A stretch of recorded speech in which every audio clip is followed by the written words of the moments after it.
despite any testimonies and evidence given to the police.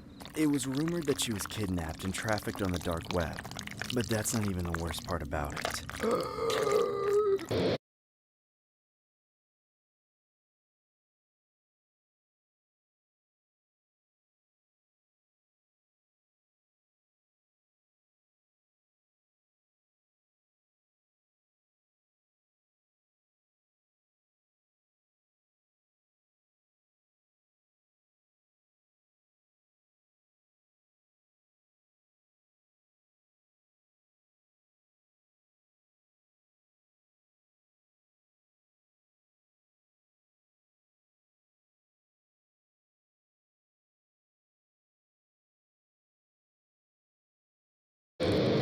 I came home from work one night and discovered a disturbing photograph lying within my mail slot.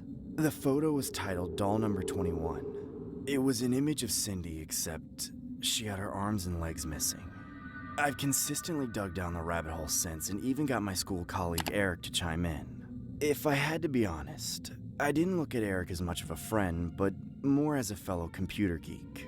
I can't say that being friends with an internet warlock of his magnitude was a bad thing, but at the end of the day, it was all just an act. My suspicions regarding Eric's involvement in Cindy's disappearance had grown substantially since the last video chat I had with him. It began with some casual small talk to us sharing internet conspiracy theories, and then eventually him disclosing some images from the dark web. "Hey Terrence, want to see something cool?" "Dude, I'm not in the mood for that right now." "Oh, come on, stop being a wimp." "I'm not trying to go missing on a milk carton, bro." "Like Cindy?" "That's not funny, dude." His repulsive laughter made his face look like a live Disney character, but at the same time it gave off an uncanny atmosphere. I couldn't help but address the elephant in the room, so I said, "Dude, can I ask you something?" "What do you want?" "Do you, by any chance, know where Cindy is? Like, where she Why the hell do you keep bringing her up? Let her rest in peace, goddammit! Dude, she's not dead. Don't you remember? I was the one that found the Doll 21 pic in my mail slot. You mean pictures like these? Dude, where the hell did you get those? Where do you think I got them, idiot? My persistence and relentlessness wouldn't allow Eric to get off the hook that easy. So I continued to egg him on by saying stuff like, "Dude, please, you have to help me find Cindy." A few seconds later, Eric sends a message saying, "Click this," with a link right next to it. My heart began pacing harder and harder. I immediately assumed that the link had something to do with Cindy. I began to slowly move my mouse cursor towards the URL when Eric says, "Click the link now!"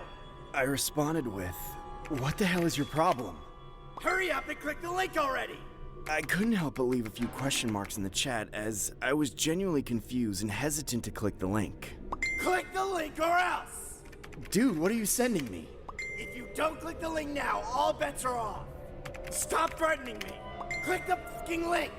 I didn't know if he was playing a prank or not, but I knew I had to be careful with him.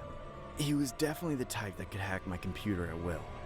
Again, I shifted my cursor towards the URL when Eric suddenly begins to spam my chat box with the same link over and over again. It was almost as if his keyboard had jammed. I felt a sense of claustrophobia rain down my surroundings as I began to smash my keyboard, only to miraculously open the URL and see a meme face with the word "gotcha" written above it. Unfortunately, that wasn't going to be the last interaction I had with Eric. One night, Eric invited me over for the usual bit of surfing the web. We watched over a dozen snuff films that he archived on his desktop while getting plastered with some beers I brought over. The more we slammed back our beers, the more the night started transitioning to a foggy blur. I saw Eric gradually roll his eyes to the back of his head and pass out cold on his chair. Good thing my under-the-counter sleeping pills came in handy for this occasion. I frantically began going through his computer files, trying to find anything related to doll number 21. Or should I say Cindy.